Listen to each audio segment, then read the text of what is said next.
प्रभु जी तू ही राज करे, हो तेरी मर्जी ये जीवन है तेरा। प्रभु जी तू ही राज करे, हो तेरी मर्जी।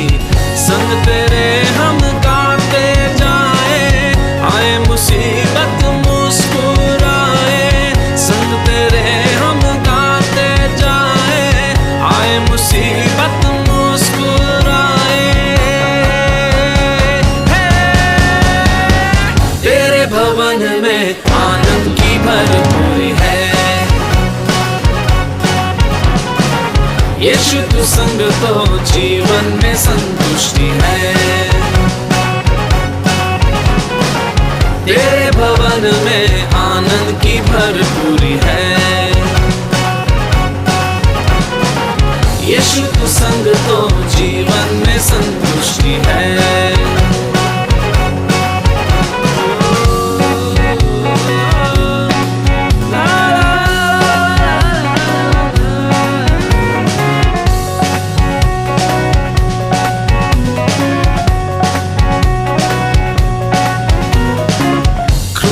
पर सब हुई समाप्ति, हारा शैतान मिली पापों से मुक्ति। क्रूस पर सब हुई समाप्ति, हारा शैतान मिली पापों से मुक्ति। तेरी मौत से मिली है आजादी, रोक सके न हमें अब कोई शक्ति। तेरी मौत से मिली है आजादी, रोक सके न हमें अब कोई शक्ति।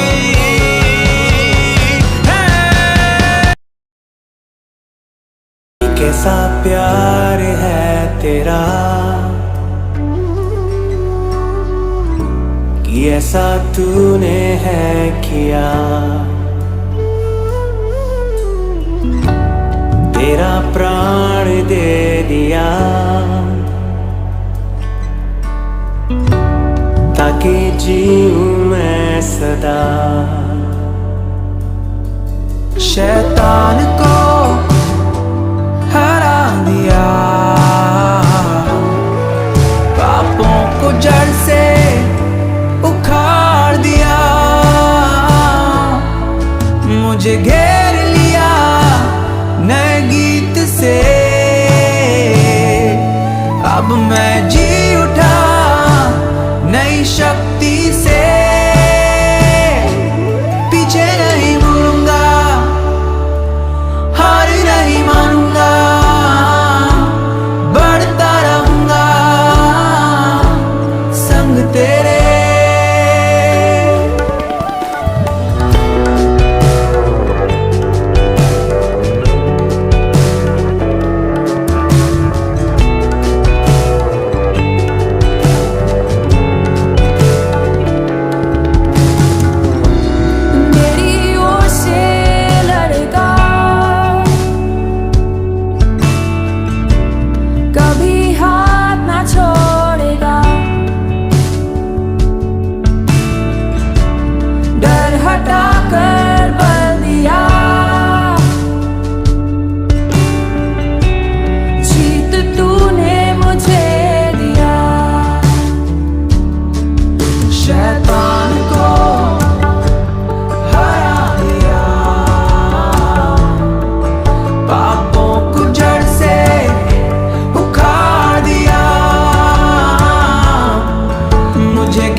शक्तियों ने कब्जा कर रखा है।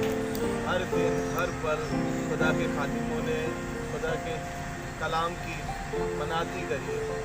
आप कितनी रात में कितनी सुबह देख लीजिए तो किसी न किसी खादिम का मैसेज आ ही रहा है।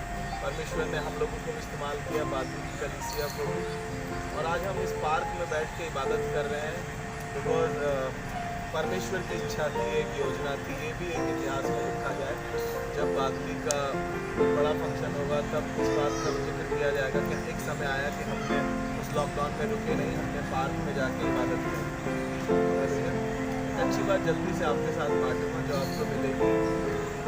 मत्ती रचित सुसमाचार उसका 5वां अध्याय उसका 6वां पद बड़ा फेमस पद है, और आज मैं और आप जो यहाँ पर जमा है वो इस बात को दर्शाता है, इस वचन को। इसमें लिखा है, धन्य है वे जो धार्मिकता के भूखे और प्यासे वो तृप्त किए जाएंगे। हालेलुया। कह रहा है धन्य वे हैं जो धार्मिकता के भूखे और प्यासे क्योंकि वो तृप्त किए जाएंगे। ऐसा क्या है कि वो तृप्त किए जाएंगे जो सिर्फ धार्मिकता के भूखे और प्यासे हैं। उनके विषय में नहीं कह रहा है जो बहुत पैसे वाले हैं वो धन्य हैं, जो रेस्टोरेंट में खाना खाते हैं वो धन्य हैं, और जो रोज की रोज इजाफतों में जाते हैं या इजाफत में बैठते हैं, बड़ी उसमें जाते हैं, रेस्टोरेंट वगैरह में, पार्टियों में जाते हैं, वो क्या होंगे? तृप्त होंगे नहीं। वो कह रहा है धन्य वे हैं जो धार्मिकता के भूखे और प्यासे। मैं आपको बताऊं कि भूख कई तरीके की है। कुछ भूख के विषय में मैं आपको बता देता हूँ। कुछ भूख है कि भाई पहली भूख जो हमें खाने की लगती है, पता नहीं क्यों खाना खाने के बाद भी हमें बार बार भूख लगती है, हम तृप्त नहीं हो पाते। हमने सुबह खाया है, 2 घंटे बाद ही हमें भूख लग जाती है, तृप्त नहीं हो पाते। फिर हम दोपहर को भूख लगती है, हम दोपहर में खाते हैं, फिर हम तृप्त नहीं हो पाते, फिर हमें शाम को भी चाहिए, हम तृप्त नहीं हो पाते इस खाने से। इसीलिए लिखा है रोमियो उसका 14 उसके 17 में लिखा है, रोमियो उसका 14वां अध्याय उसका 17वां पद, और वहाँ पे लिखा है कि परमेश्वर का राज्य खाना पीना नहीं वरन वो मेल मिलाप है जो पवित्र आत्मा के द्वारा होता है। परमेश्वर का राज्य कैसा है? खाना पीना नहीं है, और इंसान खाने से तृप्त हो जाता है। खास परमेश्वर ऐसा करता है कि एक ही बार इंसान खाना खाता और 1 महीने तक उसको भूख ना लगती। ऐसा नहीं हुआ, उसको थोड़ी देर बाद भूख लगती है, सुबह शाम दोपहर रात उसको खाना चाहिए, वो तृप्त नहीं हो पाया। इसीलिए परमेश्वर के कलाम में ये वाली बात लिखी है कि धन्य वो हैं जो धार्मिकता के भूखे और प्यासे वो तृप्त किए जाएंगे। दूसरी भूख मैंने लिखी है दौलत की भूख। इधर से करो, दौलत की भूख। इंसान के पास कितना ही पैसा क्यों ना आ जाए, फिर भी उसकी भूख एक होती है और पैसा, कहीं ना कहीं से पैसा आ जाए, और पैसा आ जाए। इंसान की दौलत की भूख खत्म ही नहीं होती है। इसीलिए एक वर्स इसके लिए लिखी है, सबोदेशक उसका 5वां अध्याय उसका 10वां पद, सबोदेशक 5 अध्याय उसका 10वां पद। वहाँ पे इस प्रकार से लिखा है, जो रुपये से प्रतीति करता है वह तृप्त ना होगा। इसका मतलब कि कुछ लोगों को दौलत की भूख है और वो दौलत की भूख उन्हें तृप्त नहीं कर पा रही है। तीसरी भूख मैंने लिखी है शोहरत की भूख। शोहरत जो होती है, हमें पूछा नहीं, देखा अपने बेटे की शादी करी, इन्होंने एक भी बार हमें नहीं पूछा, इन्होंने चर्च में हमें गाना गाने का मौका नहीं दिया, हमारे बच्चों को खड़ा नहीं करा, हमारे को तो पूछा ही नहीं, इन्होंने अपने आप ही आप सब कुछ कर लिया, हम कौन हैं? अरे हम गए थे, हमें अवॉइड कर दिया, हमें देख ही नहीं रहे थे। ये क्या है? शोहरत की भूख है। कितनी इज्जत कर लो इंसान की, कितना ही इज्जत कर दो उसकी, फिर भी कहता है इज्जत नहीं करी हमारी, पूछा नहीं हमारे को तो देख के अवॉइड कर दिया था। ये है एक भूख। और एक भूख और है, सॉरी मुझे ये बताते हुए थोड़ा ऐसा नहीं लग रहा है कि मैं आपको ना बताऊं, लेकिन मैं आपको बता देता हूँ। एक होती है जिस्म की। आप लोग समझदार हैं, मैं बहुत ज़्यादा इसके ऊपर चर्चा नहीं करना चाहता हूँ। बहुत से ऐसे लोग हैं जो ऐसा करते रहते हैं, ऐसे गंदे काम करते रहते हैं, फिर भी उनकी भूख बुझी नहीं है। ये भी एक भूख टाइप का इंसानों ने इसको बना दिया। इसीलिए उस स्त्री के विषय में लिखा है कि वो 5 पति कर चुकी थी और जिसके साथ रह रही थी वो भी उसका पति नहीं। तो मैं आपको बताना चाहता हूँ, लेकिन भूख के विषय में लिखा है तो एक वर्ष और लिख लीजिए, पहला तिमुथियुस उसका 4 बाप उसका 8वां पद। वहाँ पे इस प्रकार से लिखा है, क्योंकि देह की साधना से तो कम लाभ होता है। साधना से तो कम लाभ होता है, लेकिन भक्ति, जी हाँ, भक्ति सब कामों के लिए क्या है, लाभदायक है। आपका कैसा भी काम हो, उसमें आपको क्या देगा, सफलता देगा। इसीलिए वो कह रहा है धन्य वह है जो धार्मिकता के भूखे और प्यासे हैं, क्योंकि वो तृप्त किए जाएंगे। अगर आप धर्म के भूखे और प्यासे हैं, धर्मी कैसे बनते हैं? धर्मी बनने का एक तरीका सबसे अच्छा है कि राइट रिलेशन विद गॉड, परमेश्वर से हमारा सही संबंध हमें धर्मी बनाता है। हमारे धर्म के काम करने से हम धर्मी नहीं बनते हैं, लेकिन परमेश्वर से सही रिश्ता रखने के कारण हम धर्मी बनते हैं। परमेश्वर से धन्यवाद करता हूँ कि मैं इस बात को सीख रहा हूँ कि मेरी भूख ऐसी हो कि मैं हर रोज खुदा के कलाम को पढ़ सकूं, हर दिन में, हर समय में उसके कलाम को पढ़ूं। मेरी भूख जैसे मुझे सुबह नाश्ते में भूख चाहिए, मुझे खाना चाहिए, ऐसे मुझे कलाम की आदत पड़ जाए, मुझे कलाम खाने की आदत पड़ जाए। जब मुझे दोपहर में लंच की ज़रूरत होती है, जब मुझे लंच चाहिए होता है, तो मुझे भूख लगे मैं खुदा का कलाम खा सकूं। जब डिनर की आवश्यकता होती है, तो मैं खुदा का कलाम खा सकूं, ताकि वो मुझे तृप्त कर सके। अगर आप पढ़ के देखें, यर्मिया में लिखा हुआ है, उसके 35 अध्याय 30 पद में, पहले पद से लेकर 30 पद में पढ़ दीजिए। यर्मिया उसका देखिए, सही बोल रहा हूं, यर्मिया 35 अध्याय उसका पहले पद से तीसरा अध्याय उसका पहला पद, कि हे मनुष्य की संतान, जो पुस्तक तुझे दिए उसे खा ले, अर्थात उसे पचा ले, वो तुझे मधु की तरह मीठी लगेगी। तब मेरी प्रजा इस्राएल के पास जाके बातें करेगी। यिर्मयाह 3 अध्याय उसके पहले पद से लेके 3 पद तक। तो हमें करना क्या है,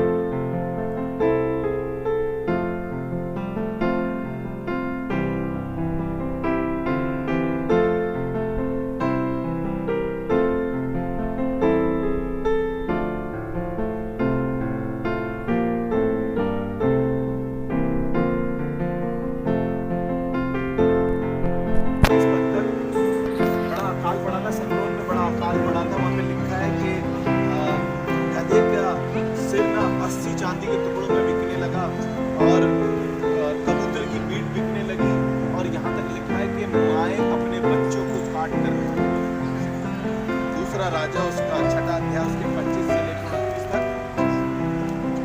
हुआ ऐसा कि माएँ अपने बच्चों को काट के खाने लगी, फिर भी तृप्त नहीं हुई है। एक ने कहा कि तू आज अपना बेटा लिया, आज उसको काट के खाएंगे, कल मेरा बेटा खाएंगे। आप घर जाके पढ़ लीजिएगा इस बात को।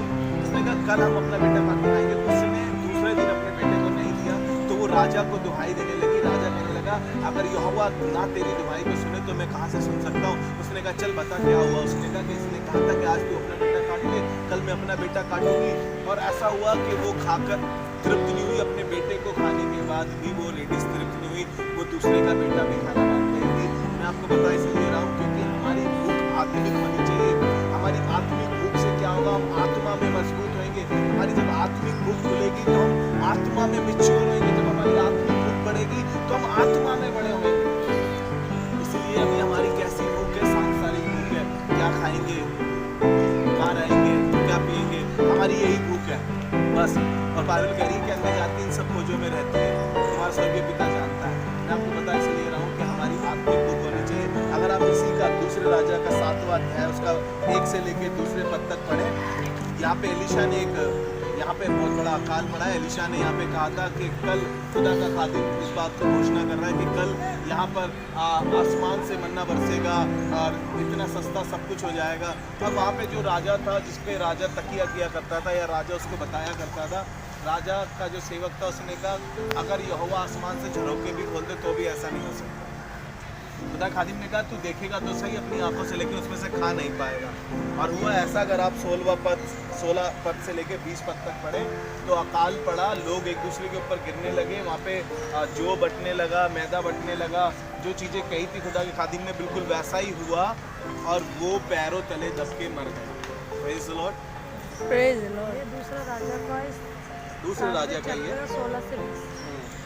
अगर आप योएल नबी की पुस्तक पढ़ें, उसका दूसरा अध्याय 26 पद, वहाँ पे ऐसा लिखा है, तुम पेट भरकर खाओगे और तृप्त होगे और अपने परमेश्वर यहोवा के नाम की स्तुति करोगे, जिसने तुम्हारे लिए आश्चर्य कर्म किए। हालेलुया। परमेश्वर आश्चर्य कर्म करता है। पता कैसे करता है? जब इजरायली जंगल में था, भजन 78 पढ़ लीजिएगा, जब अकाल पड़ा था, लिखा है कि परमेश्वर ने उन्हें मन्ना खिलाया, स्वर्ग से स्वर्गदूतों की रोटियां खिलाई, और इसके बाद परमेश्वर ने उन्होंने मनचाहा मांगा। लिखा है कि उन्होंने मनचाहा मांगा कि क्या परमेश्वर हमें उसने जल चट्टान पे मार के जल तो बहा दिया, हमारी प्यास तो बुझा दी, क्या वो हमें मीट खिला सकता है? जंगल में लिखा है कि परमेश्वर ने तकलीफ बढ़ाई, धूल के समान, टिड्डियों के समान मीट बरसाया, और लिखा है वो खाकर अति तृप्त हुए। 78 उसका लिख लीजिए, 18 से लेकर 29 तक, वो खा के अति तृप्त हुए। परमेश्वर हमें तृप्त करना चाहता है अकाल के समय में। जैसे अभी राखी ने एक वर्स नोट करी, कोई बात नहीं बेटा, लोग देख रहे हैं तो चलता रहे, अभी तो लोग आके ज्वाइन कर सकते हैं। तो अकाल के समय में भी परमेश्वर कैसा है? हमारे लिए तृप्त करता है हमारा, और ऐसा तृप्त करता है कि अगर हम उसके भूखे और प्यासे होते हैं। और इसके कि ये जूते की नोक पे वहाँ काम करते थे, मिस्र की गुलामी में थे, जूते की नोक पे ये काम करते थे, इनके बच्चों को खाने में सिर्फ थप्पड़ मिला करते थे, लेकिन परमेश्वर ने इनके जीवन में बड़ा काम किया, और फिर भी ये नाफरमान लोग निकले, इन्होंने फिर भी खुदा की बात को नहीं माना, फिर भी परमेश्वर ने इन्हें तृप्त किया। इसीलिए मैं आज की शाम में आपको बता रहा हूँ कि आप खुदावन के भूखे और प्यासे रहे, इसमें कदाचित तुम मुझे टटोल के पा सकते हो, उस परमेश्वर को तुम टटोल के पा सकते हो, इसलिए उसके भूखे और प्यासे रहो। यूहन्ना रचित सुसमाचार उसका 6वां अध्याय उसका 35 से लेकर 51 तक आप लिख लीजिए। यूहन्ना 6वां अध्याय 35 से लेकर 51 तक। हुआ ऐसा कि यीशु मसीह ने कहा कि वास्तव में मेरा वतन खाने के लिए है और मेरा लहू पीने के लिए। उसने कहा स्वर्ग से जो उतरी है मैं वो रोटी हूँ, जो मुझे खाएगा फिर कभी भूखा ना होगा। यीशु मसीह ने कहा कि जो मुझे खाएगा, क्योंकि हम जानते हैं कि वचन प्रभु यीशु मसीह है, और इस वचन को खाने के लिए खुदावन ने हमें बोला है। और मेरी और आपकी भूख हो कि मैं और आप इसको खाएं, इसको अपनी आंतों में बसाइए, हमें मधु की तरह मीठा लगेगा। जैसे जकई की भूख थी यीशु मसीह को देखने की, वो गूलर के पेड़ पे चढ़ गया, नाटा सा था, सिर्फ यीशु मसीह को देखना चाहता था। ऐसी भूख काश मेरी और आपकी हो जाए। आज ये बेंचेस खाली पड़ी है और लोग नहीं आए, बहुत से लोगों को मीटिंग के बारे में पता चला, लेकिन धन्य हो तुम जो आज खुदावन के कलाम को सुन पा रहे हो, क्योंकि तुम तृप्त किए जाओगे। परमेश्वर ने इस बात को कहा है कि धन्य हो तुम जो आज यहाँ पर हो, तो तुम तृप्त किए जाओगे, जो हमने पढ़ा वचन वैसे। और मैं आपको बता रहा हूँ कि जकई की भूख ऐसी थी। अगर हम आमोस की पुस्तक पढ़े, उसका 8वां अध्याय 11वां पद, वहाँ पे लिखा है परमेश्वर की ये वाणी है, देखो ऐसे दिन आते हैं जब मैं इस देश में महंगी करूँगा, उसमें ना तो अन्न की भूख होगी और ना पानी की प्यास होगी, परंतु यहोवा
लगी तब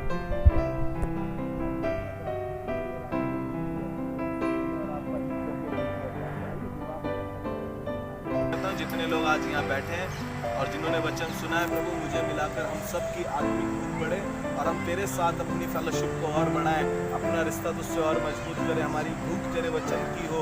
मतलब आप जैसे हमें दुनिया की चीज़ों की हमें रोटी की भूख लगती है, वैसे ही हमें तेरे वचन की भूख भी लगे। हम सबको आशीष दे और प्रभु आगे की इबादत को हम तेरे हाथों में सौंपते हैं। अब जब कभी भी हम इबादत करते हैं प्रभु, तेरी हुजूरी और तेरी प्रेजेंस ऐसे ही बनी। तू ही है वो जो मुझको बचाता